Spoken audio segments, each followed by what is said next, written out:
जो है अनकही, जो है अनसुनी, वो बात क्या है बता मितवा. तर इंजिनिअरिंग लाईफ मधले काही किस्से आठवतात? 12वीत आपल्याला म्हणजे आपण इलेक्ट्रॉनिक्स शिकणार आहोत अशा याने आपण येतो आणि मग फर्स्ट इयरला हे वेगळंच काहीतरी चालू होतं आणि त्यावेळी एक प्रकारचा शॉक बसलेला असतो. तर एवढ्या कमी वयात संगीत शिकायची आवड आणि प्रेरणा कुठून मिळाली? अ, कुठली ट्यून जर ऐकली तर मी ती बुलबुल तरंग होता त्यावेळी. बुलबुल तरंगावर मी ते रेप्लिकेट करायचा प्रयत्न करायचो किंवा तुम्ही देखील खूप म्हणजे लहान वयात असतील तुमचे सवंगडी जे असतील तुमचे जे मित्र असतील त्यांची तुमच्या गायनावर काय अशी प्रतिक्रिया असेल? त्यांना कौतुक होतं.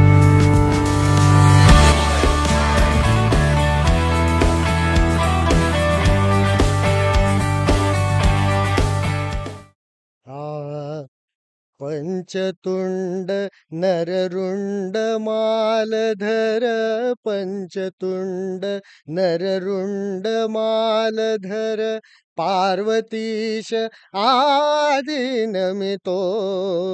विघ्नवर्गनग भग्न कराया, विघ्नवर्गनग भग्न कराया, विघ्नेश्वर गणपती मगतो, विघ्नेश्वर गणपती मगतो, पंचतुंड नररुंड मालधर, पंचतुंड नररुंड मालधर, ईश्वराचा लेश मिळे जरे, ईश्वराचा लेश मिळे जरे, मूढ यत्न शेवटी जातो, या न्याय बलवत कवी निजवाक पुष्पी रसिकार्चन करीतो, पंचतुंड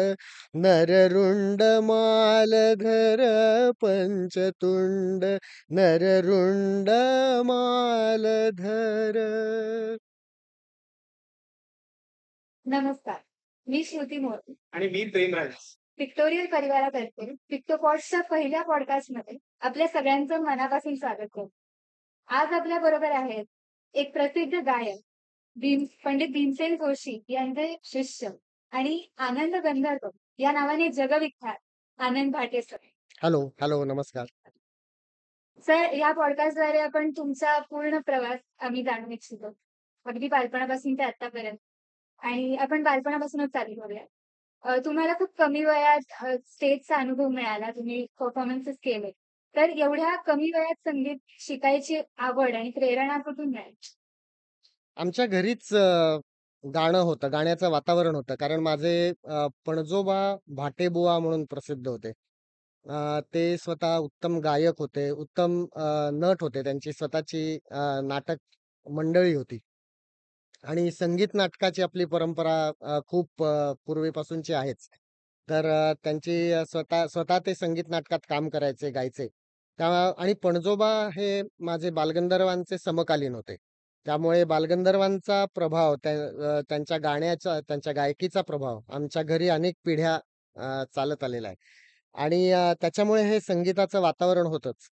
आणि अगदी लहान असताना म्हणजे मला ही गोष्ट खूप आठवत नाहीये, पण मी एक 2-3 वर्षाचा असताना असं मला सांगतात, की अ, कुठली ट्यून जर ऐकली, तर मी ती बुलबुल तरंग होता त्यावेळी. बुलबुल तरंगावर मी ते रेप्लिकेट करायचा प्रयत्न करायचो किंवा हार्मोनियमवर ते वाजवायचा प्रयत्न करायचो. आणि मग त्याच्यातून माझ्या आई-बाबांना कळलं, की थोडंसं स्वरज्ञान असू शकेल याच्याकडे. आणि मग माझे बाबा मी म्हटलं तसं बालगंधर्वांचे भक्तच होते. ते स्वतः चांगले गायचे. मग त्यांनी मला थोडंसं बालगंधर्वांचं गाणं म्हणून दाखवलं. तर ते मी आधी मग पेटीवर वाजवलं. मग मी ते गाऊ पण शकलो. तर असं सगळं झाल्यामुळे मग त्यांना कळलं, की याला थोडंसं गाणं शिकवायला हरकत नाही असं. असं ते चालू झालं लहानपणी. यातून आपल्याला कळलं की म्हणजे लहानपणी जी तुमच्या बहिणींसाठी आणलेली जी पेटी होती त्या पेटीचा तुमच्या घडण्यावर एक खूप मोठाच वाटा राहिला असं म्हणू शकतो. हो, नक्कीच, नक्कीच. माझ्या दोघी बहिणी उत्तम गातात. त्या मोठ्या आहेत माझ्यापेक्षा आणि त्याच्यामुळे त्या त्यावेळी शास्त्रीय संगीत शिकायला जायच्या.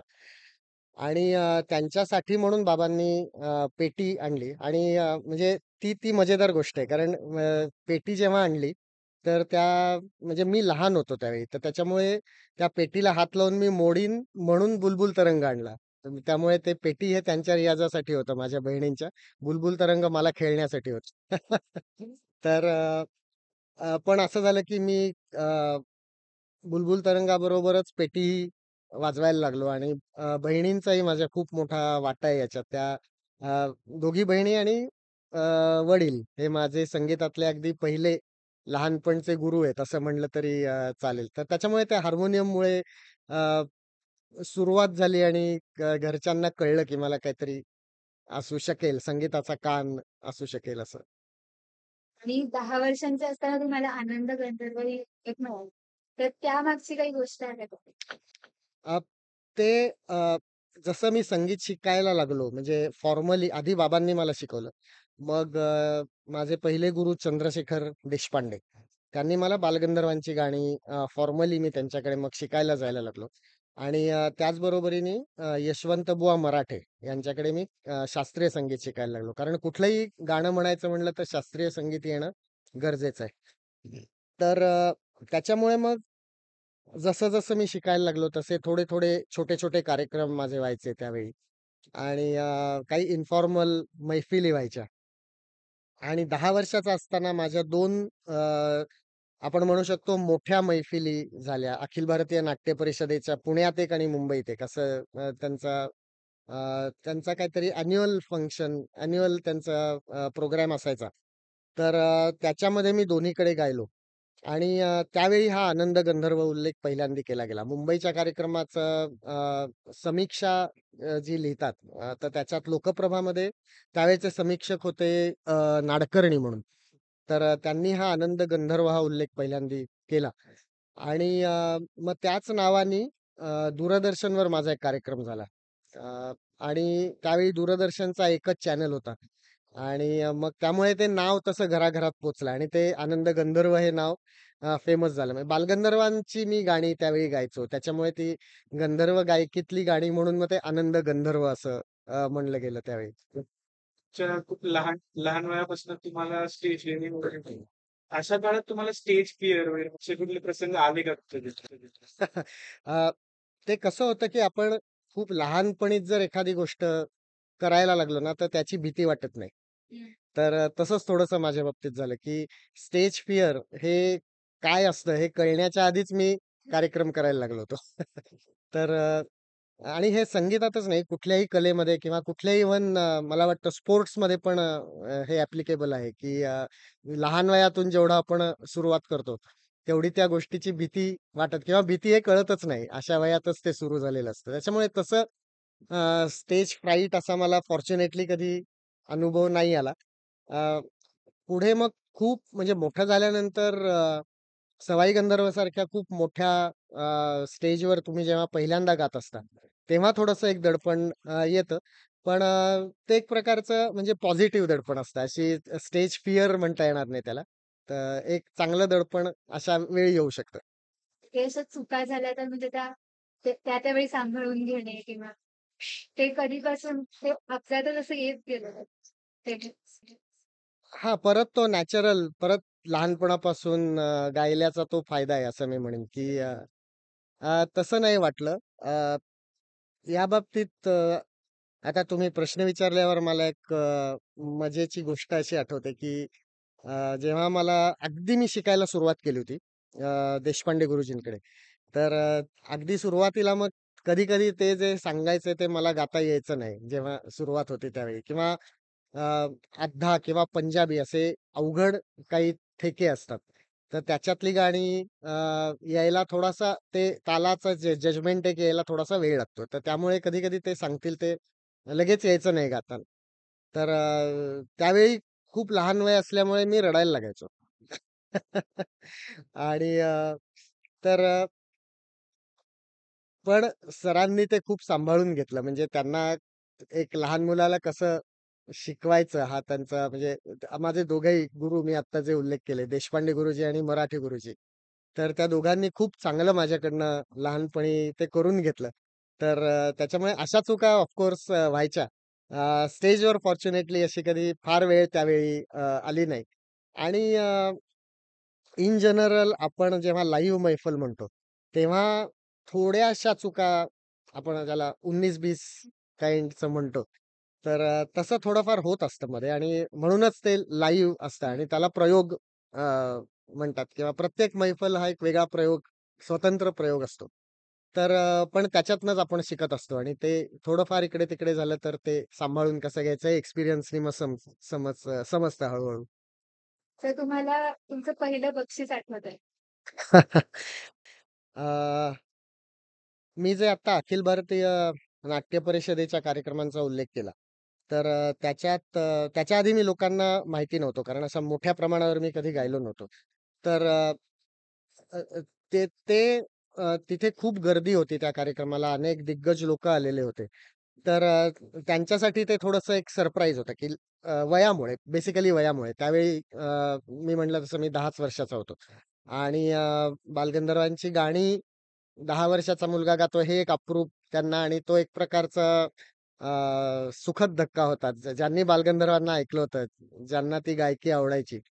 तर त्यामुळे त्या मैफलीमध्ये गाणं झाल्यानंतर बऱ्याच लोकांनी स्टेजवर म्हणजे डिक्लेअर करून मला बक्षिसं दिली. तर आणि असे ₹101 वगैरे म्हणजे त्या काळी ₹101 याला खूप मोठी व्हॅल्यू होती. तर असं म्हणजे आम्हालाही हे अनएक्सपेक्टेड होतं, की असं काहीतरी त्यातनं होईल. हे खूप अनएक्सपेक्टेड होतं. आणि हा एक प्रसंग झाला. आणि अ, दुसरा एक मला प्रसंग खूप एक मनाला म्हणजे तो राहिलेला स्मरणात राहिलेला प्रसंग आहे, की माझे जे कार्यक्रम होत होते त्यावेळी, तर एका खेडेगावात माझा कार्यक्रम झाला होता. आणि तिथे तो अभंगवाणीचा कार्यक्रम होता. आणि आजूबाजूच्या एक 5-10 खेड्यातले लोकं एकत्र होऊन असा असा तो कार्यक्रम होता.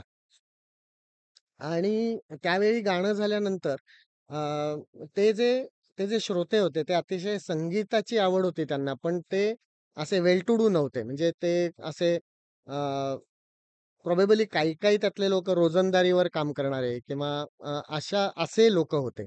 पण त्यातली त्यातल्या एक काकू होत्या. त्या त्या आल्या आणि आईकडे येऊन म्हणाल्या, की अ, "पो पोरांनी खूप छान गाणं म्हणलं. आम्हाला खूप आवडलं आणि मला त्याला काहीतरी द्यायची इच्छा आहे, पण माझ्याजवळ हा ₹1च आहे आता." तर मी दिला तर चालेल का? तर ते असं म्हणजे खूप असं ती मनात राहिलेली आठवण आहे, की आई आई त्यांना म्हणाली, की "नाही तुम्ही काही दिलं नाहीत तरी चालेल किंवा ₹1 दिलात तरी चालेल.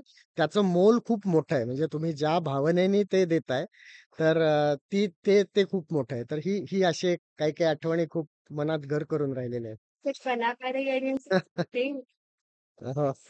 हो. दुर्मिळच झालेली गोष्ट. हां. याच्यात सुद्धा तुम्ही देखील खूप म्हणजे लहान वयाचे असतील, की तुमचे सवंगडी जे असतील, तुमचे जे मित्र असतील, त्यांची तुमच्या गायनावर काय अशी प्रतिक्रिया असेल? अ, त्यांना कौतुक होतं. म्हणजे माझ्या वर्गातले जे माझे मित्र होते, तर गाणं मला कुठलाही आमचा ऑफ तास वगैरे असला, की मग मला आग्रह करायचे, "नाही, नाही, तू गाणं म्हण." असं. तर वर्गात पण उभं राहून मी गाणं म्हणलेलं आहे बरेच वेळेला. गॅदरिंगमध्ये पण गाणं व्हायचं. मी आणि संजीव अभ्यंकर आम्ही नुमवीमध्ये होतो त्यावेळी. तर गॅदरिंगमध्ये आमच्या दोघांचं गाणं ठरलेलं असायचं. तर असं सवंगड्यांकडनं खूप चांगलं प्रोत्साहन आणि छान त्यांचा प्रतिक्रिया असायची. आणि एस्पेशली मग तो टीव्हीवरचा कार्यक्रम झाल्यावर तर खूपच सगळ्यांना आनंद झाला होता. त्यावेळी मला आठवतंय, की शाळेनी त्याचं एक स्पेशल स्क्रीनिंग केलं होतं. म्हणजे त्यावेळी हे रेअर होतं कारण सगळ्यांच्याकडे टीव्ही होताच असंही नाही त्यावेळी. 1981 सालची गोष्ट आहे. तर त्यामुळे शाळेने मुद्दाम स्क्रीन लावून प्रोजेक्टरवर तो कार्यक्रम सगळ्यांना शाळेतल्या मुलांना पण दाखवला होता. तर आणि असं कधी झालं का, की या सगळ्या प्रसिद्धीमुळे वगैरे असं काही लहानपणीचा काही अनुभव वगैरे असे मिस झाले किंवा आता असं काही वाटतं, की त्यावेळी काहीतरी केलं असतं, पण ह्या कारणामुळे की असं असं खूप काही नाही झालं. कारण तसं आम्ही शाळेत असताना मित्रांबरोबर क्रिकेट खेळायला जायचो किंवा असं हे सगळं चालू असायचं. म्हणजे तसं त्याच्यात काही खूप फरक नाही पडला. अ, थोडंफार जरा खाण्यापिण्यावर अगदीच गार काहीतरी कोल्ड ड्रिंक्स पिणं असेल किंवा असं अशा तऱ्हेचं जे असतं, तर त्याच्यात थोडंसं रिस्ट्रिक्शन होतं. पण अगदीच बंद होतं अशातला पार्ट नाही. म्हणजे गाण्याचा एक पार्ट सोडला तर इतर वेळी मी जस्ट नॉर्मल विद्यार्थी होतो. तसं काही खूप बदललं नव्हतं काही. आणि त्या छोट्या-छोट्या सॅक्रिफाइसेस ते तर आता दिसतायत म्हणजे. अजून एक की आता बालगंधर्वांच्या नाट्यसंगीताबद्दल तुम्हाला एक्सपोजर होतं. हो. त्याच्यानंतर पंडित भीमसेन जोशींकडे तुम्ही शास्त्रीय संगीत शिकायला गेले. तर मग ही जी ट्रान्झिशन होती किंवा हे जे वेगळं संगीत प्रकार होते, हं. हे शिकताना काय फरक वाटला किंवा काय चॅलेंजेस होते? 2 गायकीमध्ये तसं बघितलं तर थोडासा फरक आहे. म्हणजे बालगंधर्वांची गायकी म्हणजे चा उल्लेख करायचा म्हणला तर जयपूर घराण्याशी जवळ जाणारी गायकी आहे, की भास्करबुवा बखले हे त्यांचे गुरु. अ, आणि भीमसेनजींची गायकी हे किराणा घराण्याचं आहे. पण त्याच्यात एक असं झालं, की मी जे पहिल्यांदी शास्त्रीय संगीत शिकलो मराठे गुरुजींकडे, ते ते कुठल्या पर्टिक्युलर घराण्याचं शास्त्रीय संगीत नव्हतं. तर त्याच्यामुळे मला भीमसेनजींकडे गेल्यानंतर काही अनलर्न नाही करावं लागलं. नाहीतर असं होऊ शकतं, की एका घराण्याचं जर तुम्ही खूप वर्ष शिक्षण घेतलं असेल, तर दुसऱ्या घराण्याचं गायन परत शिकायला गेल्यावर थोडंसं त्याच्यात वेगळी शैली परत आत्मसात करायची आणि त्याचा थोडा कॉन्फ्लिक्ट येऊ शकतो. पण तसं माझ्या बाबतीत झालं नाही. आणि नाट्यसंगीत जे मी गात होतो बालगंधर्व शैलीतलं गाणं आणि किराणा घराणं याच्यात बऱ्याच गोष्टी काही कॉमनही आहेत, की सुरांना जे महत्त्व आहे दोन्ही गायकींमध्ये तर ती कॉमन गोष्ट आहे किंवा आकारातलं गाणं असेल, बालगंधर्वांचं आकारातलं गाणं फेमस आहे. तर ते सुद्धा किराणामध्ये कॉम्बिनेशन आहे. म्हणजे शब्द वापरूनही तुम्ही विस्तार करू शकता एखादा आणि आकारातही गाणं आहे. असं दोन्ही आहे. आणि बेसिक सुरेलपणा, लय हे तर सगळ्या घराण्यात सेमच असतात. त्याच्यामुळे तसा कॉन्फ्लिक्ट आला नाही. उलट थोडंसं असं झालं, की बालगंधर्व म्हणजे भीमसेनजी स्वतः बालगंधर्वांचे भक्त होते. आणि भीमसेनजींचे जर आपण नाट्यसंगीत किंवा अभंग ऐकले, तर त्याच्यात बालगंधर्वांच्या गायकीचा खूप आपल्याला प्रभाव त्यांच्यावर जाणवतो. आणि त्यामुळे बालगंधर्वांची जी गायकी होती, तर ती भीमसेनजींच्याकडनं एका नव्या स्वरूपात परत ऐकायला मिळाली मला किंवा परत शिकायला मिळाली, असं म्हणलं तर वावगं ठरणार नाही. तर त्याच्यामुळे असा तो कॉन्फ्लिक्ट नव्हता 2 ते एकमेकांना पूरक असंच होतं. पुढील प्रश्न असा की तुम्ही आता जसं आपण भीमसेन पंडितजींबद्दल बोलतो. तर तुम्ही पंडितजींसोबत शिक्षण त्यांच्याकडनं जेव्हा शिक्षण घेतलं, तेव्हा त्यांच्यातले असे काही गुण जे तुम्हाला खास आवडले आणि तुम्ही स्वतःच्या आयुष्यात देखील ते प्रत्यक्षात करून घेतले? असं काही त्यांच्याकडून असे काही आहेत का गुण? तुम्हाला खूप मदतगार वाटले तुमच्या करिअरमध्ये? हो, नक्कीच. त्यांचं गाणं हे तर अलौकिक आहेच. त्याच्याबद्दल काही बोलायची गरजच नाही. पण त्याच्याबरोबरीनेच ॲज अ पर्सन म्हणून सुद्धा ते खूप ग्रेट होते. अ, त्यांच्या व्यक्तिमत्वामधून किंवा त्यांच्या इतरांची वागण्यामधून सुद्धा खूप गोष्टी शिकायला मिळायच्या. म्हणजे ते इतक्या मोठ्या पदावर होते तरी सुद्धा ही वॉज इझिली अप्रोचेबल. म्हणजे कोणी जर रसिक असेल, तर तो त्यांच्याशी जाऊन बोलू शकायचा आणि त्याच्याशी ते 2 शब्द व्यवस्थित बोलायचे. त्या कोणाचा कधी असा अपमान झाला नाही. अ, शिवाय त्यांची संगीतावरची जी निष्ठा होती, म्हणजे कलेवरची निष्ठा आपण जे म्हणतो आणि गुरुवरची निष्ठा. सवाई गंधर्व संगीत महोत्सव जो चालू केला, तो त्यांनी सवाई गंधर्वांच्या नावाने त्या गुरुवरची निष्ठा म्हणून चालू केला. आणि एक कलाकारात हे नेहमी एक सच्चेपण लागतं आणि कलेविषयीची ऑनेस्टी लागते. तर ती त्यांच्याकडून खूप शिकायला मिळायची. म्हणजे कसं, की किती म्हणजे मैफल छोटी असू दे, मोठी असू दे, समोर नुसते 10 दर्दी लोकं असू देत किंवा 10,000चा श्रोतृवर्ग असू दे. त्यांच्या गाण्यामध्येच्या इंटेन्सिटीमध्ये कधी फरक पडला नाही. जे द्यायचं ते 100% किंवा 200% अशी त्यांची मनोवृत्ती होती आणि ते त्यांच्या गाण्यातनं दिसायचं. आणि म्हणूनच प्रॉबेबली ते गाणं जे होतं ते सगळ्यांच्या पर्यंत पोहोचायचं. ज्यांना शास्त्र कळतंय त्यांनाही ते आवडायचं. ज्यांना शास्त्र कळत नाही त्यांच्याही हृदयापर्यंत त्यांचा सूर पोहोचायचा. इतकं ते आतनं मनापासून आलेलं असायचं. तर ही जी कलेविषयीची निष्ठा आणि ऑनेस्टी आहे, ते प्रत्येक कलाकाराने ठेवलंच पाहिजे. तर ते त्यांच्याकडनं शिकायला मिळायचं. अ, अशा अशा खूप गोष्टी आहेत. जसं त्यांनी गाणं शिकवलं तसं मैफलीत काय करावं, काय करू नये. तर अशा प्रकारचं पण त्यांचा काही टिप्स द्यायचे. त्यांचा स्वभाव असा होता, की ते खूप बोलायचे नाहीत. पण एखादं जे वाक्य सांगायचं त्याच्यात खूप मोठा अर्थ सामावलेला असायचा. अ, म्हणजे एक एक्झाम्पल म्हणून सांगायचं झालं तर समोर ज्या प्रकारचा श्रोता असेल त्याच्याप्रमाणे इव्हन तुम्ही रागसंगीत गाताना ख्यालाची लय काय ठेवायला पाहिजे, इतका सूक्ष्म विचार त्यांनी केलेला होता. आणि पण ते सांगताना ते नुसतं सांगायचं, की लय अशी ठेवली पाहिजे, की समोरच्या श्रोत्याला झोप लागता कामा नये. तर हे एवढं एक सिंपल वाक्य वाटतं, पण त्याच्या मागे खूप मोठा विचार आहे, की कसं तुम्ही ते श्रोत्यांची नस ओळखणं म्हणतो ना आपण. तर तशा अ, हां, तशा प्रमाणे बरोबर. ते जर प्रत्येक कलाकाराने केलं तर ऑडियन्स कधीच बोर होणार नाही.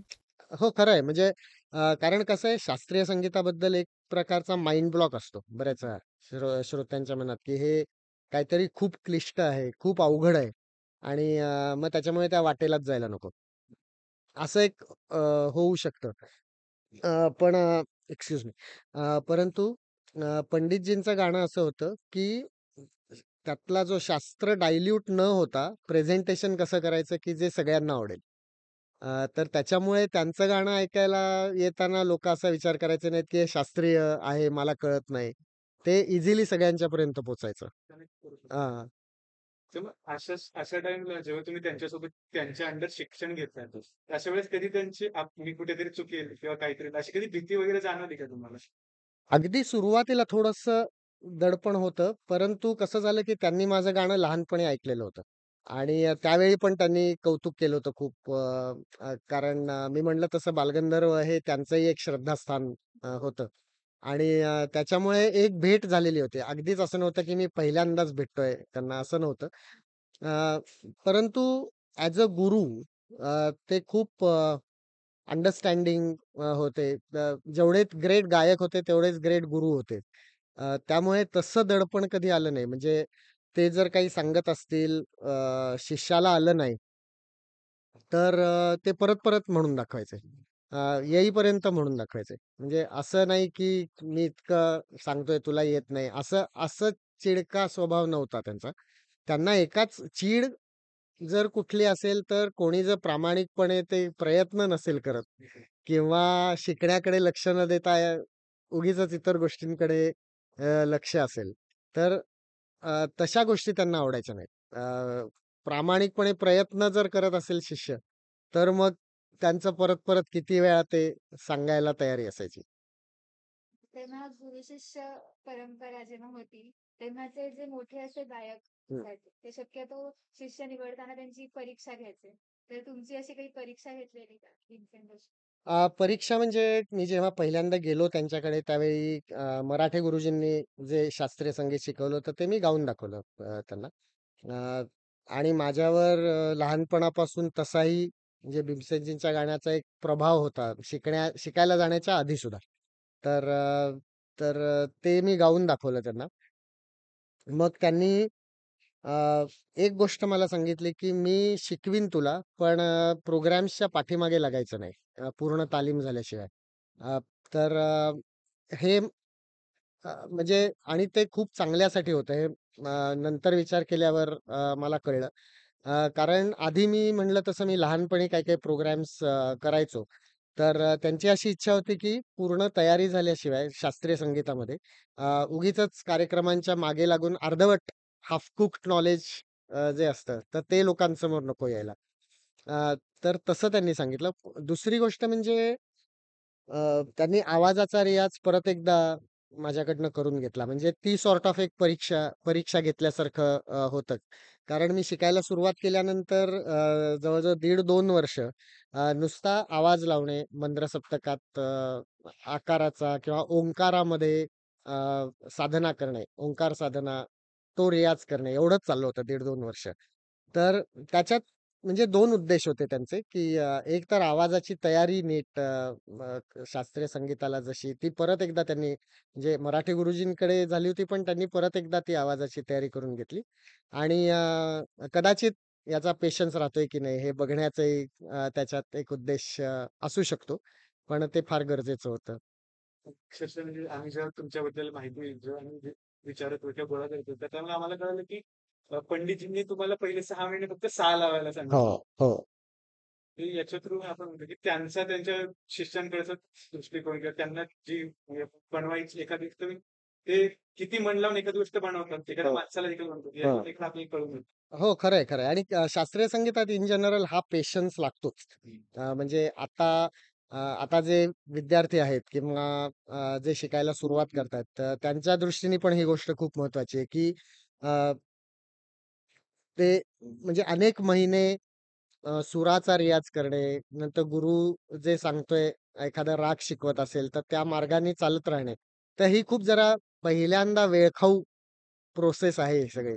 तर पहिल्यांदा खूप पेशन्स दाखवावा लागतो. पेशन्स आजकाल शिकणाऱ्यांमध्ये नसतो. थोडा वेळ नसतो. कमी असतो म्हणजे असं करणारे लोकं आहेत ऑफ पण सगळ्यांनीच ज्यांना स्पेशली शास्त्रीय संगीत शिकायचंय त्यांनी इनिशियली हे लक्षात ठेवलं पाहिजे, की थोडा पेशन्स आपल्याला ठेवायला पाहिजे. तुम्ही जेव्हा जेव्हा शिक्षण करिअर यांच्यासोबत भीमसेन जोशी पंडित भीमसेन जोशींसोबत जेव्हा तुम्ही काम करत तर त्या काळात आपण कुठल्या वेगवेगळ्या शैलींमध्ये देखील काम करतो. तर मग त्या टाइमात त्या ज्या शैलींमध्ये त्यांच्यामध्ये काय वेगवेगळेपणा काय असतात जो तुम्हाला आढळून आला आहे? ते सगळे गायन प्रकार गायचे. म्हणजे शास्त्रीय संगीत ते म्हणजे ख्याल संगीत किंवा राग संगीत आपण ज्याला म्हणतो, त्याचे ते बादशहाच होते, सम्राट होते. पण त्याच्याबरोबरच त्यांनी ठुमरी असेल म्हणजे सेमी क्लासिकल जे प्रकार असतात, ठुमरी असेल किंवा नाट्यसंगीत, अभंग असे वेगवेगळे प्रकार त्यांनी इव्हन भावगीत गायलेले आहे त्यांनी. आणि प्रत्येक प्रकार त्यांनी कुठलाही हा शास्त्रीय संगीत सुपिरियर, बाकीचं इन्फिरियर असं कधी मानलं नाही. प्रत्येक गायन प्रकार तेवढ्याच उंचीवर नेऊन ठेवला किंवा त्याला तेवढंच महत्त्व दिलं. तर हे खूप महत्त्वाचं आहे. तर मला या सगळ्या वेगवेगळ्या गायन प्रकारांबद्दल थोडीशी त्यांची वैशिष्ट्य वगैरे समजून घ्यायला हवी. अ, मी अ, मी एक 2-3 प्रकारची झलक दाखवतो म्हणजे मग तुम्हाला लक्षात येईल, की आता बंदिश एक म्हणली आपण. तर अ, प्रत्येक गायन प्रकार गाताना त्यातला आवाजाचा लगाव असेल किंवा ते प्रेझेंटेशनची पद्धत असेल, तर ती वेगवेगळी असावी लागते. हं. तर सुरुवातीला मी एक झलक दाखवतो बंदिशीची. हं. आ, पायलिया झनकार मोरी पायलिया झनकार मोरी झनन झनन बाजे झनकारी पायलिया झनकार मोरी पिया समझाऊं समझत नाही पिया समझाऊं समझत नाही पिया समझाऊं समझत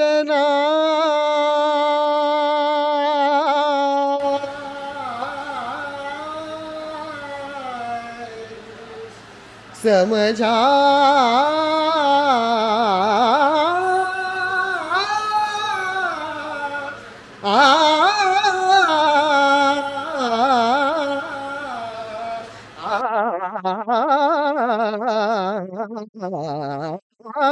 पिया समझाऊं समझत नाही सासन नंद मोहे देगी गारी पायलिया झनकार मोरी.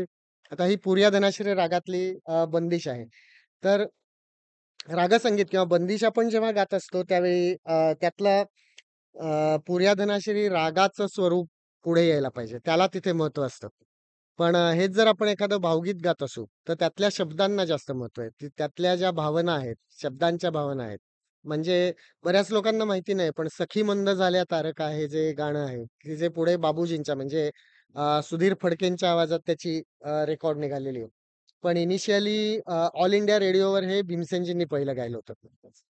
तर तर ते गाणं सादर करताना त्यांचा आवाजाचा लगाव आणि खूप सॉफ्ट असायचं. म्हणजे सखी मंद झाल्या तारका, आता तरी येशील का, येशील का सखी मंद झाल्या तारका.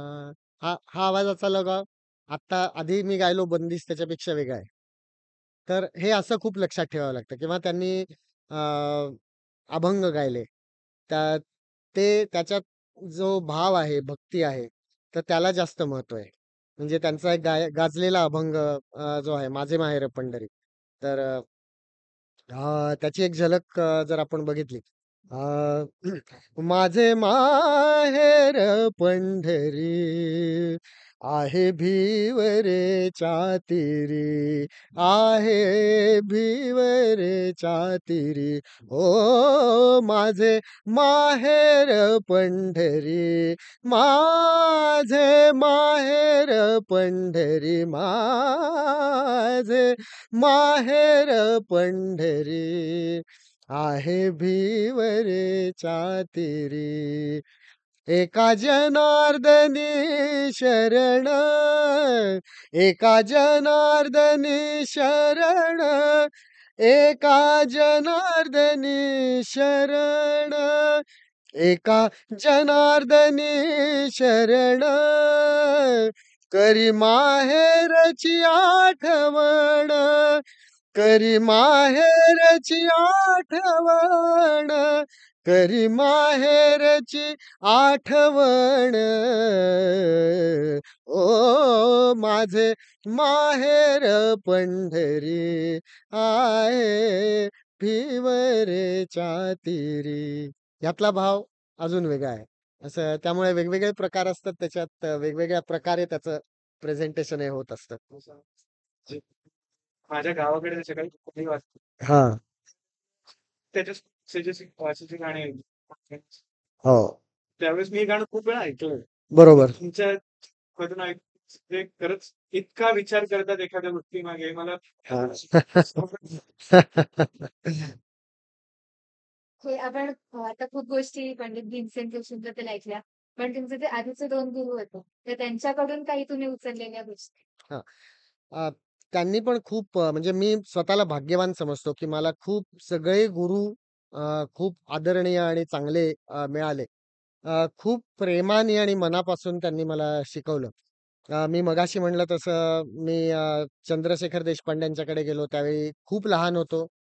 हार्डली 6 वर्षाचा वगैरे असेन. तर त्यावेळी लहान मुलाला कसं शिकवायला पाहिजे त्याचा विचार करून त्या दोघांनी मला शिकवलं. इव्हन मराठी गुरुजींच्याकडे गेलो शास्त्रीय संगीत शिकायला, ते सुद्धा एक असा 7-8 वर्षाचा मी असेल. तर कारण त्यावेळी शिष्याला म्हणजे इतक्या लहान मुलाला त्याची गोडी लावणं, हे फार महत्वाचं असतं आणि ते माझ्या त्या दोन्ही गुरूंनी फार चांगल्या प्रकारे केलं. अ, त्याच्यानंतर असं एक विशेष करून गोष्ट सांगायला मला आवडेल, की मराठी गुरुजींनी जेव्हा आवाज फुटतो, त्यावेळी एक विशिष्ट प्रकारचा रियाज करायचा असतो. तर त्याच्यात मंद्र सप्तकातला आणि खर्जाचा रियाज म्हणतात त्याला.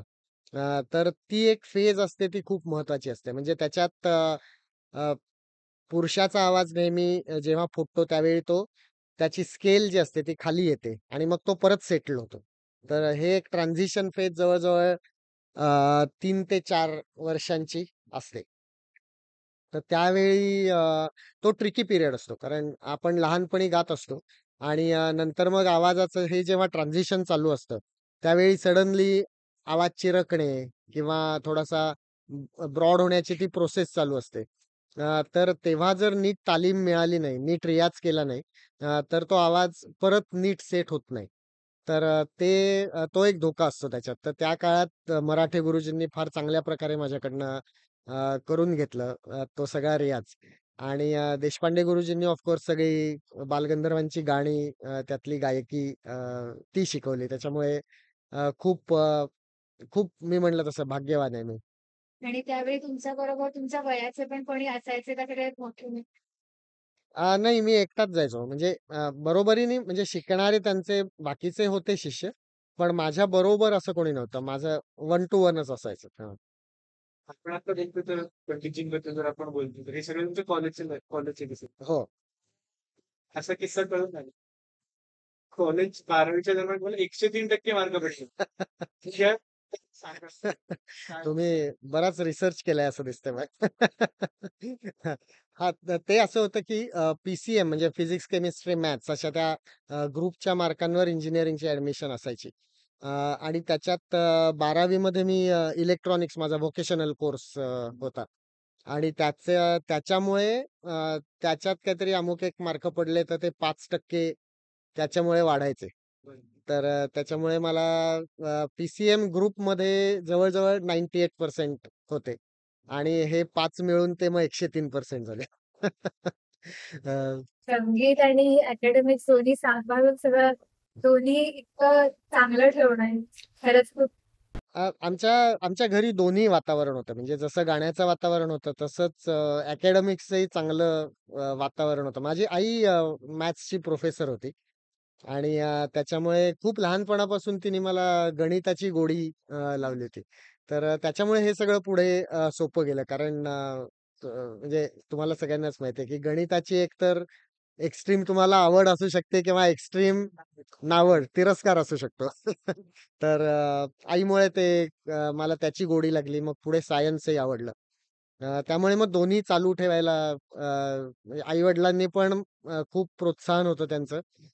आणि त्यांचे विशेष प्रयत्न होते, की जरी लहानपणी प्रसिद्धी मिळाली असली, तरी सुद्धा अभ्यासाकडेही दुर्लक्ष होता कामा नये किंवा संगीताच्या रियाजाकडेही दुर्लक्ष होता कामा नये. ते त्यांचे चांगले संस्कार होते.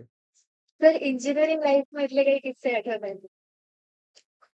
इंजिनिअरिंग लाईफमधले पहिलाच मला जे आठवतंय ते म्हणजे फर्स्ट इयरला असताना, म्हणजे गाण्याशी रिलेटेड नाहीये, परंतु तुम्हा सगळ्यांना अनुभव असेलच, की 12वी पर्यंत आपलं जे लाईफ असतं, ज्या प्रकारे आपण शिकत असतो, ते खूप एक असं प्रोटेक्टेड वातावरण असतं. म्हणजे शाळा शाळा कॉलेजातले सगळे आपले माहितीचे शिक्षक असतात आणि थोडं म्हणजे टेक्स्टबुक बेस्ड आपण ज्याला म्हणतो, की तेवढा अभ्यास करायचा, मग त्याच्यावरच्या परीक्षा द्यायच्या आणि पुढे जायचं. इंजिनिअरिंगला आल्यावर हे सगळं एकदम बदलतं. म्हणजे अशी सेट टेक्स्टबुक्स नसतात किंवा प्रॅक्टिकली आपण जे करतो म्हणजे आता तुम्हाला सगळ्यांनाच पहिल्या वर्षाला सेम विषय असतील. अ, तर त्यावेळी जरी माझी म्हणजे ब्रांच इलेक्ट्रॉनिक्स होती, तरी सुद्धा आम्हाला सिव्हिलचे विषय होते. वर्कशॉप होतं, की ज्याच्यात तुम्ही ॲक्चुअली स्मिथीचे जॉब्स करायचात, कार्पेंटरीचे जॉब्स करायचात. तर हे सगळं नवीन होतं. म्हणजे हे सगळं नवीन असतं, जेव्हा इंजिनिअरिंगला आपण येतो त्यावेळी. 12वीत आपल्याला म्हणजे आपण इलेक्ट्रॉनिक्स शिकणार आहोत, अशा याने आपण येतो. आणि मग फर्स्ट इयरला हे वेगळंच काहीतरी चालू होतं आणि त्यावेळी त्यावेळी एक प्रकारचा शॉक बसलेला असतो. तर तो म्हणजे सगळ्यांनाच होत आहे आणि ते तसं मलाही झालं होतं, की पहिल्यांदा त्या आणि दुर्दैवाने आमचं पहिलंच जे वर्कशॉप होतं ते स्मितीचं होतं. त्या त्यामुळे त्या मोठ्या अंधाऱ्या वर्कशॉपमध्ये भट्टीच्या शेजारी उभं राहून जेव्हा पहिलं ते जॉब करायचं वेळ आली त्यावेळी म्हणजे आपण इथे का आलोय? इंजिनिअरिंग बरोबर करतोय ना आपण? असं खूप तो एक लक्षात राहिलेली गोष्ट आहे ती. मग पुढे सेटल झालं सगळं ते. त्यामुळे काही संगीताच्या फ्लोमध्ये काही परिणाम झाला का? नाही इन जनरलच तुमच्या लाईफमध्ये तुमच्या ॲटिट्यूड मध्येच फरक पडतो. जेव्हा इंजिनिअरिंग तुम्ही करता की संकट अनएक्सपेक्टेड येणं आणि त्याच्यावर मात करणं. हे जे असतं, तर ते इंजिनिअरिंगला आपण नेहमीच सगळेजण अनुभवतच असतो. मग परीक्षेच्या 2 दिवस आधी कळणं, की हे पण आहे का सिलेबसमध्ये वगैरे. आमच्या वेळी तर म्हणजे आत्ताचं मला माहिती नाही, पण अशी सेट टेक्स्ट बुक्स नसायची. 2-3 मोठे-मोठे व्हॉल्यूम्स एखाद्या विषयाला रेफरन्स बुक्स आणि जे वर्गात शिकवलं जायचं त्याच्यावर.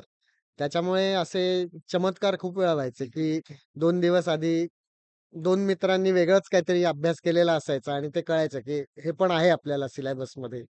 तर अशा अशा गमती-जमती पण त्याच्यामुळे काय होतं तुम्ही फायर फायटिंगला तयार हो. तयार राहता. तर इंजिनिअरिंगचं ते खूप तुम्हाला पुढे जाऊन आयुष्यात त्याचा खूप उपयोग होतो आणि असं म्हटली जातं की लोक इंजिनिअरिंग करून त्यांना खूप कळते की बाबा त्यांनी काय करायचं. इंजिनिअरिंग लोकांना बनवतच ते. ऍटिट्यूड चेंज होतो. सर आणि जेव्हा करिअर निवडायची वेळ आली फायनल काय, तर मग आता असं म्हणतात की जनरली कलेच्या क्षेत्रात जे करिअर असतं त्याची जास्त विजिबिलिटी नसते. हं, हं. आणि मग तुम्ही हा डिसिजन कसा घेतला आणि तुमचं तर दोन्ही खूप चांगलं होतं. तर यामागे काय चॅलेंज सगळे आणि किंवा ती सिच्युएशन कशी हँडल?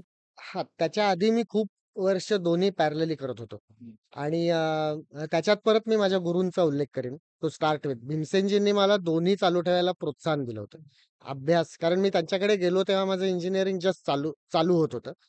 अ, तर त्यांनी मला इंजिनिअरिंग किंवा पुढे मी जेव्हा एम-टेक केलं तर त्याला त्यांचं प्रोत्साहन होतं आणि त्यांना कौतुक होतं एका प्रकारचं. तर ते स्वतः लोकांना असं सांगायचे, की हा एम-टेक पण करतोय आणि माझ्याकडे गाणं पण शिकतोय. तर हे एक प्रकारचं कौतुक होतं त्यांना आणि त्यांच्या ह्या प्रोत्साहनामुळे मी पहिलं म्हणजे दोन्ही करू शकलो. आणि पुढे मी मग सॉफ्टवेअरमध्ये झेन्सार टेक्नॉलॉजीजमध्ये मी जवळ-जवळ 17 वर्षाच्या वर सर्व्हिस पण केली आणि गाणं साइड बाय साइड चालू होतं. मग भीमसेनजींकडे तालीम बरेच वर्ष झाल्यावर त्यांनी सवाई गंधर्वमध्ये मला गायला सांगितलं. मग तेव्हापासून माझे बाहेर परत कार्यक्रमही चालू झाले. आणि मग मधले एक 10 वर्षाचा काळ असा होता, की मी सॉफ्टवेअरमधली नोकरी आणि गाणं असं दोन्ही पॅरलली करत होतो. त्याच्यानंतर मग बालगंधर्व सिनेमा आला, की ज्याच्यात मला परत प्लेबॅक द्यायची संधी मिळाली. आणि तो सिनेमा लोकांना खूप आवडला. त्यातलं गाणं म्युझिक खूप आवडलं आणि त्याच्यामुळे मग माझा गाण्याच्या क्षेत्रातला वेळ वाढायला लागला. म्हणजे रिक्वायर्ड टाईम माझा खूप जास्त व्हायला लागला आणि मग ते दोन्ही थोडंसं अनमॅनेजेबल व्हायला लागलं. तर त्यावेळी मग मी विचार केला, की आता परत एकदा आपण पूर्ण वेळ गाण्यात करियर करून बघावं काय होतंय. आणि त्यावेळी आमच्या कंपनीमध्ये पण असं सॅबॅटिकल घेतात ना किंवा टाईम ऑफ घेतात. तशी पण स्कीम होती. तर सुरुवातीला मी 1-2 वर्ष तसं करून बघितलं. मग इकडे आवडलं हे मला गाण्याच्या क्षेत्रात परत यायला, तिथे काम करायला. तुमचा फोकस चांगला राहतो आणि ते आवडलं. मग पूर्ण वेळ म्हणजे हे करण्याचा निर्णय घेतला. मग नोकरी सोडण्याचा निर्णय घेतला त्यावेळी. आणि बालपणापासून सिनेमाच्या आधी पण तिने कधी प्लेबॅक केलेलं का तोच मेन? त्याच्या आधी नाही, तो पहिलाच होता. तो एकदम टर्निंग पॉइंटच होता म्हणजे. हो, हो. कारण मुख्य म्हणजे बालगंधर्वांच्या जीवनावर सिनेमा त्यावेळी आला. ही खूप चांगली गोष्ट झाली आपल्या म्युझिकच्या दृष्टीने. कारण ते आपली जी खूप चांगली परंपरा आहे शास्त्रीय संगीताची किंवा नाट्य संगीताची, तर ती परत नवीन लोकांच्या पर्यंत पोहोचली. या सिनेमाच्या माध्यमातून. कारण जे लोकं नॉर्मली मैफलीला जात नाहीत, त्यांना ते नाहीतर काही कळत नाही काय आहे ते. पण सिनेमाच्या माध्यमातून आल्यामुळे त्यांना म्हणजे शाळा कॉलेजातल्या मुलांना त्यावेळच्या अ, असं कळलं, की असं पण आपलं संगीत आहे. तर आम्हाला बऱ्याच लोकांनी नंतर येऊन सांगितलं, की आम्ही हे आधी ऐकलं, ते आवडलं म्हणून आम्ही आता शास्त्रीय संगीत पण ऐकतो. तर हा जो इफेक्ट एक झाला, तर त्या बालगंधर्व सिनेमा निघणं हीच एक खूप चांगली गोष्ट होती आणि त्याच्यात प्लेबॅक देण्याची संधी परत मिळणं हा परत माझ्या खूप एक चांगला योगायोग समजतो मी. माझं भाग्य समजतो. कारण लहानपणी जरी मी ती गाणी गात असलो, तरी पडद्यावर सुबोध भावे बालगंधर्वांचं काम करतोय आणि त्याला आपण प्लेबॅक देतोय. ही ही वेगळी गोष्ट आहे. हे वेगळं फिलिंग आहे. आणि खूप छान वाटलं तो. एक आमच्या पूर्ण टीमची अशी बालगंधर्व अशी भावना होती, की बालगंधर्व जे ग्रेट कलाकार होते, तर त्यांच्या थोरवीला कुठे धक्का लागू नये. असं सगळंच आम्ही त्या टीमची भावना होती. तर हेही चॅलेंज असेल की स्त्री हं. भूमिकेच्या वेळी ते गाणं. बरोबर आहे, बरोबर आहे. कारण बालगंधर्व स्त्री भूमिका करायचे. त्यामुळे सुबोधचं ते सगळ्यात मला वाटतं अवघड काम होतं, की बालगंधर्व जसे स्त्री भूमिका करताना ग्रेसफुल दिसायचे. कुठेही त्याच्यात असं विनोदी किंवा हिडीसपणा कुठेही नव्हता. इनफॅक्ट म्हणजे त्यावेळची जी आपण हे वाचतो, वर्णनं वाचतो, तर त्याच्यात शालीन सुसंस्कृत स्त्री कशी असते, तर ते बालगंधर्वांनी त्यांच्या स्त्री भूमिकेतून उभं केलं होतं.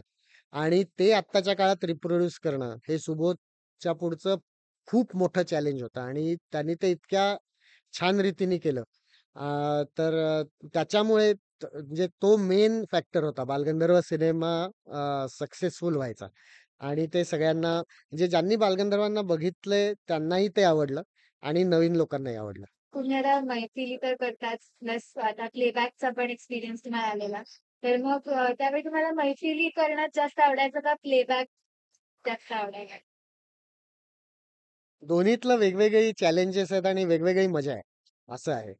मैफल करताना तुम्हाला फीडबॅक मिळत असतो श्रोत्यांचा. तर ते सुख रेकॉर्डिंग करताना नसतं. तिथे तुम्हाला बंद खोलीत समोर काच असते आणि समोर रेकॉर्डिस्ट आणि संगीतकार असतो. तर तेवढ्याच लोकांच्या समोर गायचं असतं आणि श्रोते वगैरे बाकी नसतात कोणी. त्यामुळे स्वतःला सेल्फ मोटिव्हेशन लागतं ते गाताना आणि जरी दाद मिळत नसली तरी आपली आपणच दाद स्वतःला द्यायची आणि गायचा असा तो एक हे असतो. अ, आणि स्पेशली नाट्यसंगीताचं जेव्हा रेकॉर्डिंग प्लेबॅकसाठी होतं, तर त्याच्यात आधी गायलं जातं आणि मग वाद्य भरली जातात. ट्रॅक बेस रेकॉर्डिंग हल्ली करावंच लागतं सिनेमासाठी. त्यामुळे ते लाईव्ह रेकॉर्डिंग नसतं पूर्वीसारखं. अ, त्याच्यामुळे जेव्हा ॲक्चुअली गाणं मी रेकॉर्ड करत होतो, त्यावेळी फक्त तंबोरा आणि ऑर्गनचा सूर माझ्या कानात होता आणि एक तबल्याच्या ठेक्याचं लूप त्या लयीतलं. तेवढंच होतं. तर त्याच्यावर हे थोडंसं कृत्रिम होतं कारण मैफलीपेक्षा. तर त्याच्यात ते गाणं हे एक चॅलेंज असतं तिथे. पण मजा आली खूप. म्हणजे तो सिनेमा मी म्हटलं तसं ते टीम इतक्या म्हणजे सिंक्रोनाइज्ड वेनी सगळं ते काम चाललं होतं, की सिनेमात ते गाणं कुठल्या सिच्युएशनमध्ये येतं, मग ते कसं सादर केलं गेलं पाहिजे. तर त्यालाही तिथे महत्त्व द्यावं लागतं. तर ही खूप एक छान प्रोसेस होती सगळी. तेच सर त्याच्या संदर्भात की आपण अ, हा जो मूव्ही जेव्हा रिलीज झाला बालगंधर्व, त्या काळात तुमच्या मनात काय काय गोष्टी चालू होत्या की बाबा समजा तुम्ही त्याच्यामध्ये प्लेबॅक दिले तर त्यांच्यामध्ये बालगंधर्वांची भूमिका अर्थात थोडक्यात तुम्हीच केली असं म्हणू शकतो जेव्हा जेव्हा हां, आवाजाचा आवाज माझा होता आणि दिसत सुबोध होता. त्यामुळे आम्हाला त्यावेळी टीममध्ये व्हिडिओ गंधर्व आणि ऑडिओ गंधर्व म्हणायचं. तर त्यावेळची म्हणजे विचार असे मी म्हटलं तसं आम्ही काम खूप प्रामाणिकपणे केलं होतं सगळ्यांनी आणि वी वर होपिंग की हे लोकांना आवडेल. कारण त्याच्या आधी तो सॉर्ट ऑफ एक पहिला माइलस्टोन होता. तर अशा प्रकारच्या मूव्हीजचा तो त्याच्या आधी असं खूप प्रमाणात झालेलं नव्हतं. त्याच्यामुळे it was like a trend setter आणि it did set the trend कारण त्याच्यानंतर मग कट्यार काळजात घुसली हा सिनेमा आला. मग मी वसंतराव देशपांडेंच्या राहुलनी जो काढला तर तो आला. नंतर आता संगीत मानापमान हा मूव्ही येतोय. तर Balgandharva was like a first milestone किंवा ट्रेंड सेटर. त्यामुळे ते लोकांना कसं आवडतंय हे त्याच्या आधीचं प्रेसिडेंट नव्हतं काही. ते थोडीशी धाकधूक सगळ्यांच्याच मनात होती. परंतु नशिबाने आणि बालगंधर्वांच्या कृपेने ते सगळ्यांना आवडलं. जे आपण म्हणू शकतो की मराठी संगीत संस्कृतीला जेव्हा पडद्यावर आणणं किंवा त्याला आपण म्हणतो उच्च प्रमाणात त्याला प्रतिसाद लोकांकडनं मिळावा हो. यात चित्रपटाचा खूप मोठा वाटा आहे. मोठं योगदान आहे. नक्कीच. आणि आपण मगाशी म्हणलं की कलाकाराला ऑडियन्स कोण आहे हे बघून तसं त्यांच्या परफॉर्मन्स मध्ये चेंजेस करायला. हो. पण ज्या आता ऑडियन्स साठी तुमचा काय सल्ला आहे असा माझा प्रश्न असणार आहे की ज्या श्रोत्यांना शास्त्रीय संगीतातलं जास्त ज्ञान नाहीये किंवा ते एन्जॉय नाही करत नॉर्मली, तर मग त्यांच्यासाठी तुमचा काय सल्ला असेल की तुम्ही कसं ऐका गाणं किंवा कसं okay, okay, okay. Really good question कारण हा पॉइंट फार महत्वाचा आहे. मी मगाशी म्हणलं तसं एक प्रकारचा माइंड ब्लॉक असतो नाहीतर, की मला शास्त्र कळत नाही त्यामुळे मी त्या वाटेलाच जात नाही. तर असं प्लीज करू नका, असं मी सांगेन. शास्त्रीय संगीत असं आहे, की त्यातली गोडी जी आहे ती अशी ओव्हरनाईट लागत नाही.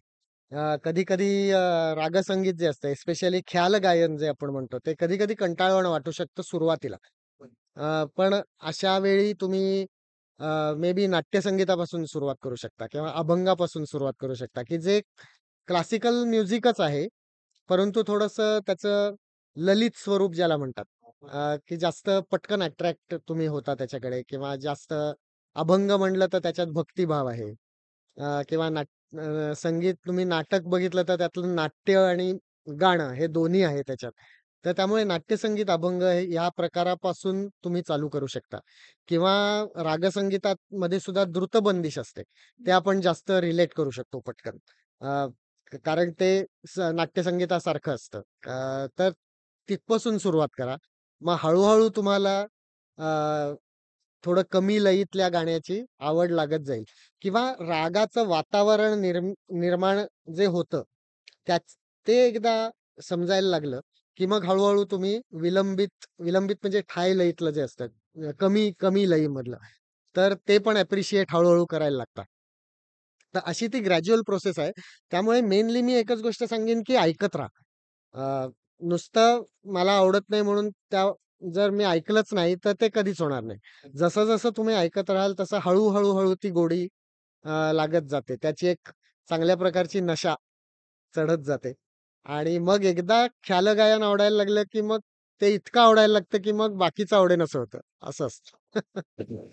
असं कधी झालंय का, की तुम्ही एखादी जी प्रस्तुती आहे किंवा तुमच्या शैलीतले जे गाणं आहे, तुम्ही कधी एक्सपेरिमेंट म्हणून किंवा एखाद्या एखादी फर्माईश म्हणून तुम्ही दुसऱ्या शैलीत, अशा वेगळ्या शैलीत असं कधी गायलंय? असा काही अनुभव आलाय का कधी? एक ते तर नाही प्लेबॅकमध्ये नाही. मध्यंतरी मी आणि अमर ओक एक कार्यक्रम करायचो. तर त्याच्यात आम्ही अ, शास्त्रीय संगीतापासून ते अगदी बॉलिवूड म्युझिकपर्यंत सगळं घ्यायचो त्याच्यात. तर त्याच्यात मी एक चेंज म्हणून आम्ही खमाज रागातली एक वेगवेगळी गाण्यांची मेडली सादर करायचो, की ज्याच्यात नाट्यसंगीत ठुमरी पासून ते मराठी सिनेमातली गाणी, हिंदी सिनेमातली गाणी असं ते सगळं यायचं. तर त्याच्यात मी मितवा जे गाणं आहे ना, ते थोडंसं म्हणायचो. तर ते एक माझ्यासाठी वेगळाच अनुभव होता, की जे मी नेहमीच्या शैलीत म्हणत नाही. त्याची एखादी झलक दाखवता तुझ्या. मेरे मन ये बता दे तू किस ओर चला है तू क्या पाया नहीं तूने क्या ढूंढ रहा है तू जो है अनकही जो है अनसुनी वो बात क्या है बता मितवा कहे धड़कने तुझसे क्या मितवा ये खुद से तो ना तू छुपा.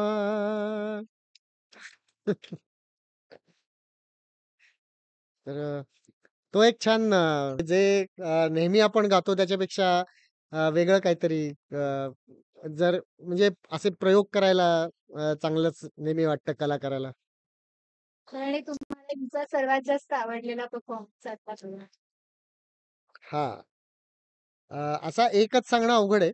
परंतु मी असं म्हणेन की सवाई गंधर्व महोत्सवात जेव्हा परफॉर्म करण्याची वेळ येते, तर तिथे एक वेगळी भावना असते. कारण एक तर ते इतकं मोठं स्टेज आहे, की ज्याच्यात आता 70वा महोत्सव झाला यावर्षी. त्यामुळे 70 वर्ष इतके दिग्गज कलाकार तिथे गाऊन गेलेत. त्यामुळे त्या स्टेजचं एक एक पावित्र्य आहे. आणि त्यामुळे तिथे गाताना एक वेगळा आनंद असतो आणि वेगळं दडपण असतं. असं दोन्ही एकाच वेळेला होत असतं.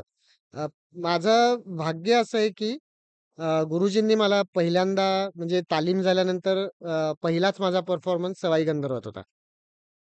आणि त्यावेळी जेव्हा मी सवाई गंधर्वमध्ये गायचो, तर त्या प्रत्येक वेळी गुरुजी ऐकायला तिथे असायचे आणि ते खूप मोठं एक मोटिव्हेशन असायचं त्यावेळी.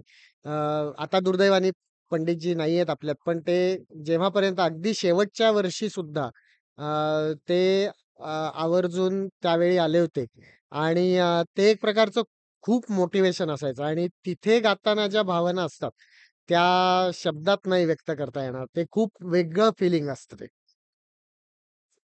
आत्ता जसं आपण म्हणालात की पूर्वी आत्ता तुम्ही 17वा महोत्सव केला, तर याच्या आधी म्हणजे जुन्या काळात होणाऱ्या समारोहांमध्ये आणि आत्ता जे होतात समारोह यांच्यामध्ये तुम्हाला कुठला फरक जाणवतो का?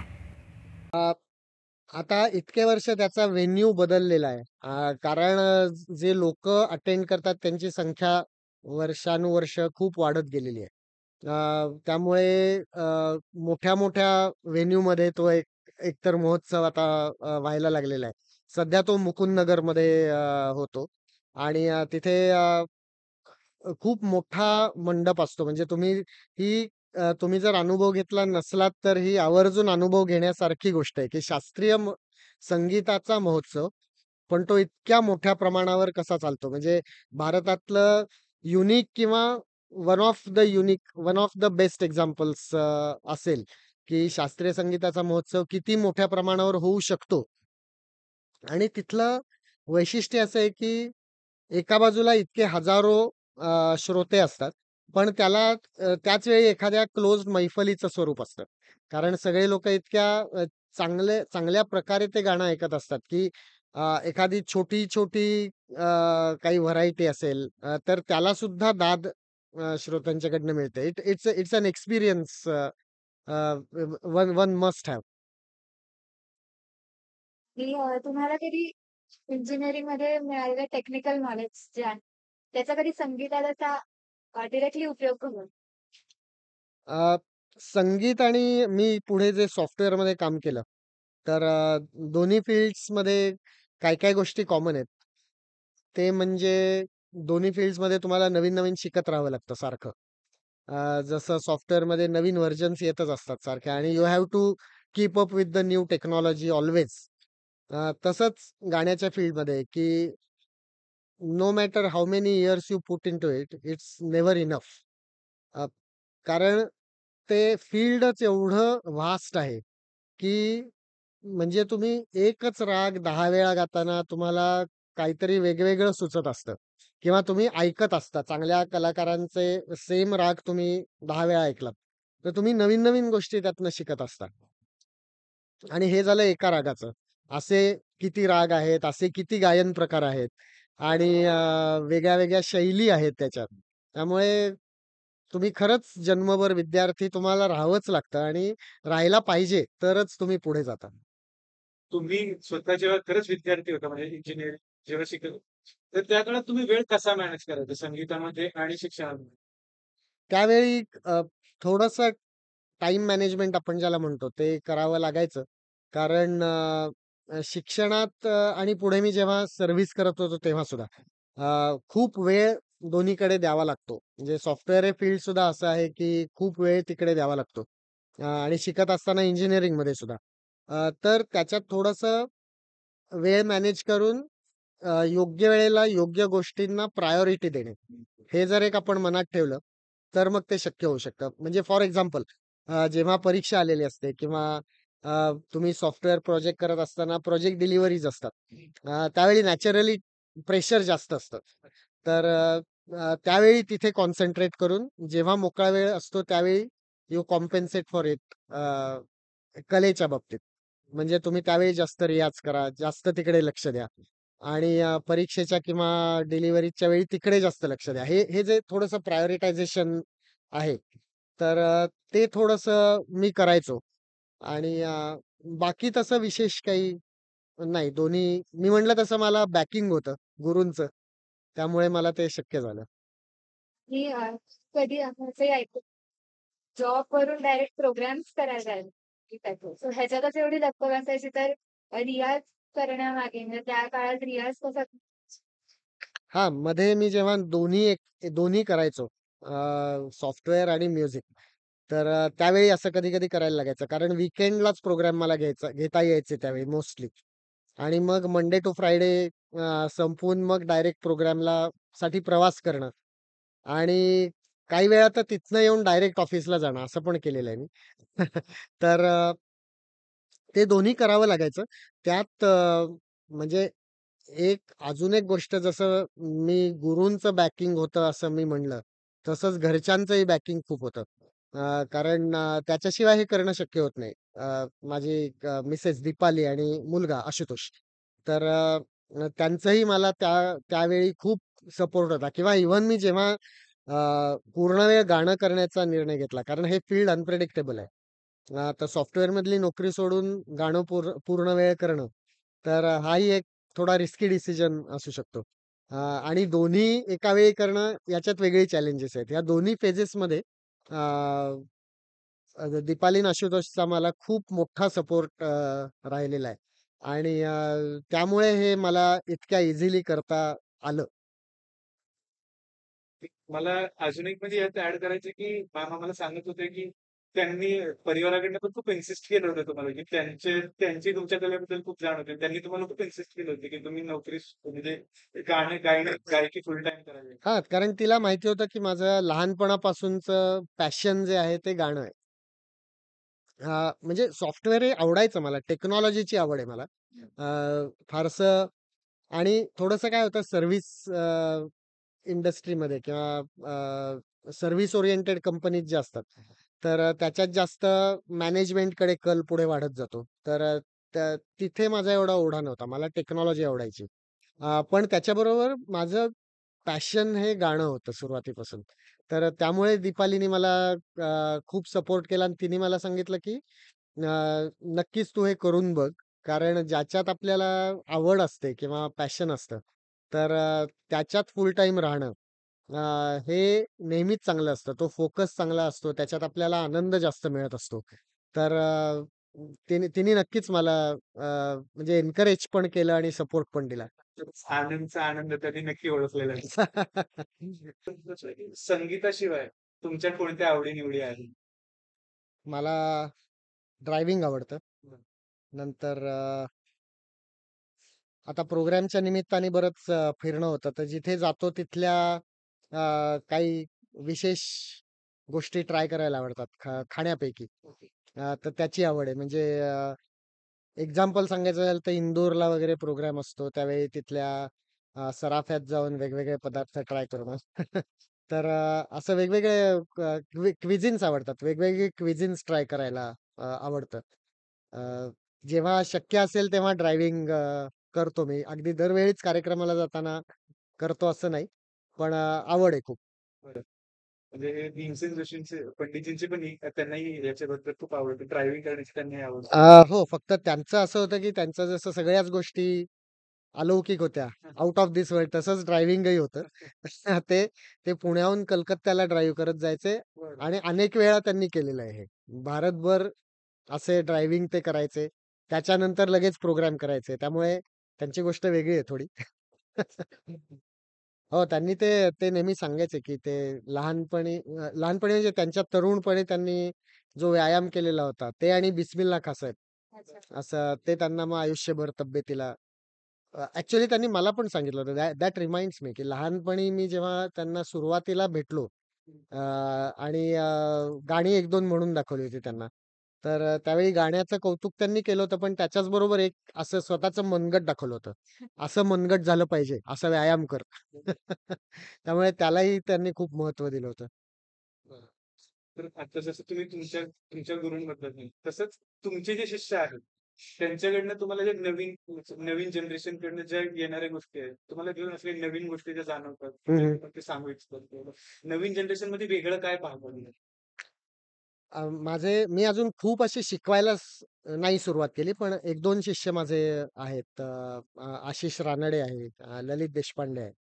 तर ते चांगले गातात दोघंही जण आणि शि शिष्याला शिकवताना एक वेगळ्या प्रकारचं आपलंही शिक्षण चालू असतं. कारण एक वेगळा विचार केला जातो. त्यांना शिकवताना काही नवीन गोष्टी आपल्याला सुद्धा समजतात. तर तो एक आस्पेक्ट असतो.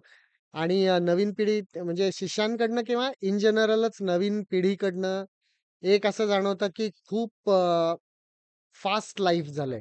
आणि ते त्यांच्या सगळ्याच बाबतीत दिसतं. म्हणजे आपण जर बघितलं तर आपण जेव्हा एखादा व्हिडिओ बघतो किंवा व्हिडिओ क्लिप बघतो, तर पूर्वी आपण 2-3 तासाचा सिनेमा असेल किंवा 2 तासाची मैफल असेल, तर ते सहज एका बैठकीत बघू शकायचो. आता असं होत नाही. आपला पेशन्स कमी-कमी होत चाललाय. आता गाण्याची व्हिडिओ क्लिप असेल, तर ती आधी अर्ध्या तासावर आली, मग 10 मिनिटावर आली. मग YouTubeवरचा आपण जर एव्हरेज व्ह्यू टाईम बघितला, तर तो असा 2 मिनिटावर वगैरे आला. आणि आता तर रील्स म्हणजे 1.5 मिनिट हे खूप झालं. असं हा हा एक मेन फरक जाणवतो. आणि म्हणजे कलाकारांच्या दृष्टीने पण हे लक्षात ठेवणं खूप महत्वाचं असतं. कारण आपण जे सादरीकरण करत असतो, तर ते जर आपल्याला सगळ्यांच्या पर्यंत पोहोचायचं असेल, तर श्रोत्यांच्या आवडी सध्याच्या काय आहेत, यंग जनरेशनच्या काय आहेत, तर हेही थोडंसं लक्षात ठेवावं लागतं. त्यामुळे सोशल मीडिया आणि म्युझिक आता हा कदाचित तुमचा प्रश्न असेल नंतरचा, पण मी आधीच उत्तर देतो त्याचं. कारण हा खूप मला विचारला जातो, की especially related to younger generation how does classical music get affected? तर आम्हाला ॲज अ आर्टिस्ट ही गोष्ट खूप लक्षात ठेवावी लागते, की सोशल मीडियाशी तुम्ही इन ट्यून तर राहावं लागतं, परंतु क्लासिकल म्युझिकमधला क्रक्स जाता कामा नये. आणि हे थोडंसं नेहमीच खरं आहे, की दिलेला वेळ जो आपल्याला असेल, त्याच्यात आपल्याला चांगलं गाता आलं पाहिजे, असं भीमसेनजी पण सांगायचे. तर तो वेळ फक्त आता कमी-कमी होत चाललाय. म्हणजे आता तुम्ही एखादं रीलसाठी गात असाल, तर you have to make sure की त्या 1 मिनिटात तुम्ही काय सादर करताय. तर या अशा प्रकारचे बदल म्हणजे आर्टिस्टला पण करावे लागतात आणि श्रोत्यांच्या आवडी पण तशा बदलत चालल्या आहेत. However there is still class of people जे कोर क्लासिकल अजूनही ऐकतात. पण हा एक बदल झालेला आहे. अ, पण इट्स म्हणजे you have to get used to it and you have to remain with the time असं आहे ते. The show must go on. हां, बरोबर, बरोबर. नाहीतर मग तुम्ही मागे पडाल. आता जर बदलत्या परिस्थितीशी जर जुळवून नाही घेतलं आपण, तर मग आपण मागे पडू. आणि म्हणजे हेच की रियाजाचा पण वेळ कमी झाला असेल. म्हणजे ह्या सगळ्याचं सगळी धावपळ चालू असते आसपास सगळ्यांची. हं. तर तुमच्या शिष्यांमध्ये कोण असेल बाकी आहे का, की ज्यांची बाकीच्या कामांमुळे वगैरे किंवा असं या धावपळीच्या सगळ्या रोजच्या रुटीनमध्ये त्यांचा रियाजाचा वेळ कमी पडतोय किंवा इन जनरल आजच्या पिढीचा रियाजाचा वेळ वाढवल्यामुळे जर संगीतात जास्त अजून चांगले प्रगती करू शकतो असं काही वाटतं? नक्कीच. माझा आता जो आशिष रानडे म्हणून शिष्य आहे, तो फुल टाईम गाण्यात आहे. तर त्याच्यामुळे त्याला हा प्रश्न येत नाही. त्याचं रियाज किंवा तो स्वतः शिकवतो लोकांना. तर ते सगळं चालू असतं. इन जनरल म्हणायचं झालं तर रियाजाकडे नक्कीच जास्त लक्ष द्यायला पाहिजे. आत्ताचे जे संगीत शिकतात, मी मगाशी म्हटलं तसं हे ओव्हरनाईट येणारी किंवा आवडणारी कला नाहीये. त्याच्यात थोडंसं you have to be patient. फक्त ते वर्ष त्याच्यात तेवढी घातली तर तुम्हाला रिझल्ट्स नक्कीच मिळतात. एवढं सगळं तुमचा अनुभव देखील या क्षेत्रात खूप सांगतो. अशा तुमच्या स्वतःसाठी घेतलं आणि जर तुम्ही आम्हाला सजेस्ट कराल की आम्ही आमच्या आचरणात आणाव्यात, अशा कुठल्या व्हॅल्यूज आहेत कोर व्हॅल्यूज ज्याला म्हणू? कोर व्हॅल्यूज म्हणजे तुम्हाला तुम्ही जे करताय त्याच्याकडे कॉन्सन्ट्रेशन आणि ऑनेस्टी बरं. या दोन्ही गोष्टी असणं खूप गरजेचं आहे. मग फील्ड कुठलंही असू दे. मग ते कलेचं फील्ड असू दे, अभ्यासातलं फील्ड असू दे, स्पोर्ट्स मधलं फील्ड असू दे. Every time you perform, every time you give exam, every time you play any sport, you have to give your 200%. तर ही एक गोष्ट लक्षात ठेवली तर बाकीच्या गोष्टी मग आपोआप घडत असतात. अ, म्हणजे जसं आपण म्हणतो ना, की क्रिकेटमधले ग्रेट प्लेयर्स जे असतात, ते स्कोरबोर्ड बघून कधीच बॅटिंग करत नाहीत. ते प्रत्येक बॉलच्या मेरिटवर आणि सिच्युएशनवर बॅटिंग करत राहतात. मग सेंच्युरीज आपोआप होतात. तर तसंच हे प्रत्येक गोष्टीत खरं आहे, की यू कीप ऑन गिव्हिंग 100%. आणि दुसरा पॉइंट मी सांगेन, की अ, आता जसं आपण सोशल मीडियाच्या बाबतीत म्हणत होतो, की अ, जे आपण करतोय त्यातला कंटेंट जो आपण म्हणतो, म्हणजे प्रत्येक गोष्टीत 2 आस्पेक्ट्स असतात, की कंटेंट आणि प्रेझेंटेशन, एस्पेशली कलेमध्ये. तर कंटेंट तुमचा रिच होण्यासाठी तुम्हाला रियाज करणं, ते परत-परत गाणं, लोकांच्या समोर गाताना जे एक्सपिरियन्सेस येतात त्याच्यातनं शिकणं, त्याच्यातनं परत आपल्या इम्प्रूव्हमेंट करणं, हे कंटेंट वाढवण्यासाठी उपयोगी आहे. आणि प्रेझेंटेशन म्हणजे you have to be again in tune with the audience, in tune with the times, in tune with the social media. तर या दोन्हीतला बॅलन्स साधता आला पाहिजे. म्हणजे तुमचा रियाजही तुम्हाला करता आला पाहिजे. गाण्याबद्दल बोलायचं झालं, तर रियाजही करता आला पाहिजे आणि तुम्हाला सोशल मीडियावर ॲक्टिव्हही होता आलं पाहिजे. या कुठल्याच बाबतीत तुम्ही एक्स्ट्रीम होता कामा नये, की नुसतंच सोशल मीडियावर कॉन्सन्ट्रेट करतोय, रियाजाकडे लक्ष नाही, असं होता कामा नये आणि व्हाईस वर्सा. नुसताच रियाज करतोय, पण लोकांच्या समोरच जात नाही. हां, म्हणजे अ, आता मी म्हणजे स्वतःचं माझं एक्झाम्पल द्यायचं झालं, तर मी Instagramवर ॲक्टिव्ह असतो, YouTubeवर असतो. अ, पण त्याच्याच बरोबर रियाजाकडे पण लक्ष देतो. हे दोन्ही करण्याचा माझा प्रयत्न असतो. तर ते आवश्यक आहे असं मला वाटतं. तर आत्ताच्या पिढीतले कोणत्या गायकांची तुम्ही नावं घेऊन सांगू शकता का? की ते ही शास्त्रीय संगीताची पर्टिक्युलरली परंपरा असे पुढे नेताना दिसतात ते? असं एकाचंच पर्टिक्युलर नाव घेऊन मी सांगणार नाही. परंतु हल्लीच्या काळात सुद्धा मी एक आवर्जून सांगेन, की आपण म्हणतो एका बाजूला, की अ, हल्ली कोणी रियाज करत नाही किंवा जास्त लक्ष देत नाही, तर this is not entirely true. आत्ताच्या काळात सुद्धा गुरु-शिष्य परंपरेत शिकणारे तितक्या तितका वेळ देऊन रियाज करणारे असे आत्ताच्या पिढीत पण आहेत. आणि आत्ताच्या पिढीत ते श्रोते पण आहेत. म्हणजे दिवसेंदिवस आता काही वर्षातला ट्रेंड असा आहे, की क्लासिकल किंवा नाट्यसंगीत, अभंग या प्रकारच्या मैफलींना तरुण वर्ग पण खूप येतो आणि तो वाढत जाताना आपल्याला दिसतो. तर अगदीच असं नाहीये, की आत्ताच्या काळात सगळंच we need not be pessimistic about it. नक्कीच गोष्टी चांगले ट्रेंड्स पण बघायला मिळतायत. आता जर ट्रेंड्सच आपण बोलतोय, तर ट्रेंड सोबत चालायचं झालं तर आता वेस्टर्न म्युझिक कडे लोकांचा खूप कल आहे. तर तुमचा त्याच्याबद्दलचा दृष्टिकोन काय आहे? किंवा तुम्ही कधी त्याला तुमच्या ह्याच्यात आणणार का तुमच्या सेटवर? माझा वेस्टर्न म्युझिकबद्दल अभ्यास नाहीये तेवढा.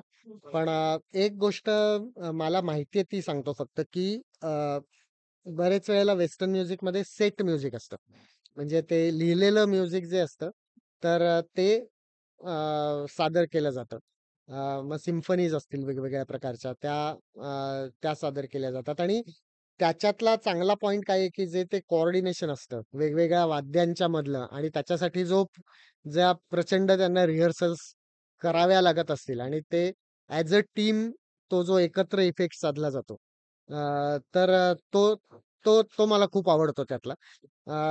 पण फरक असा आहे, की ते सेट म्युझिक आहे आणि आपलं जे रागसंगीत आहे ते रागाचं फ्रेमवर्क हे सेट आहे त्याच्यात. पण त्याच्यात इनोव्हेशन दरवेळी गाताना वेगवेगळं करावं लागतं.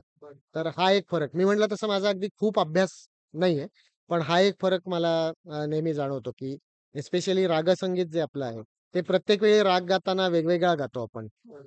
किंवा इव्हन नाट्यसंगीत असेल, अभंग असेल, तर प्रत्येक वेळी गाताना काहीतरी वेगळं सादरीकरण करण्याचा प्रयत्न असतो. बेसिक नोटेशन किंवा बेसिक रागाचं फ्रेमवर्क सेम असतं आणि मग इनोव्हेशननी तुम्ही जे काय कराल त्याला स्काय इज द लिमिट असं. आणि आताच एक पिक्चर आलाय संगीत मानव, ज्याच्यात सरांनी प्लेबॅक केलेलं. तर त्या मूव्ही बद्दल काहीतरी आम्हाला सांगू शकाल? अगेन सुबोधनीच केलेलं आहे आणि संगीत मानापमान नावाचं जे नाटक आहे, त्या नाटकाचं रूपांतरण नाही आहे. पण त्या नाटकाची एक स्टोरीची थीम घेऊन त्याच्यावर बेस्ड सिनेमा केलेला आहे. तर त्याच्यात 18 गायक आहेत आणि 14 गाणी आहेत. असा तो एक काही नाटकातली गाणी आहेत ओरिजिनल. बरीच गाणी शंकर एहसान लॉय यांनी नवीन केलेली आहेत. अ, तर खूप चांगला मी एक गाणं गायलंय त्याच्यात आणि एक्सपिरियन्स खूप छान होता. शंकरजींबरोबर पहिल्यांदाच काम करण्याचा छान एक्सपिरियन्स. एक जे गाणं तुम्ही गायलं होतं त्याची एखादी आपल्याला झलक भेटू शकते का? हा जस्ट एक झलक दाखवतो. प्रेम सेवा शरण, प्रेम सेवा शरण, सहज जिंके मला, मीच चुरीन चरण, दास हो मी तुला, प्रेम सेवा शरण, प्रेम, असं गाणं आहे ते. सर तुम्हाला बालगंधर्वाच्या चित्रपटात त्या गाण्यासाठी नॅशनल अवॉर्ड मिळालं. सो त्या गाण्याची पण एक झलक आम्हाला ऐकावं. हा जरूर. हा, चिन्मया सकल हृदया, चिन्मया सकल हृदया, चिन्मया सकल हृदया, सदया देया गोविंदा, वरवरदा कलिमल विलया, वरवरदा कलिमल विलया, चिन्मया सकल हृदया, चिन्मया सकल हृदया, सकल हृदया, सकल हृदया, सकल हृदया, चिन्मया सकल हृदया, चिन्मया सकल हृदया.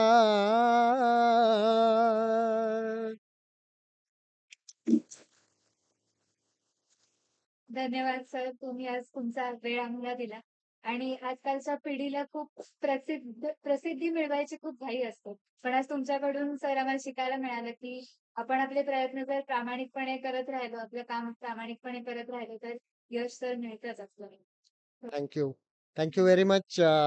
It was also nice for me to be here. आणि तुम्हाला सगळ्यांना, तुम्ही सगळ्या तुमच्या फ्युचर प्रोजेक्टसाठी जे जे काही तुम्ही कराल त्या सगळ्यासाठी बेस्ट विशेस. धन्यवाद.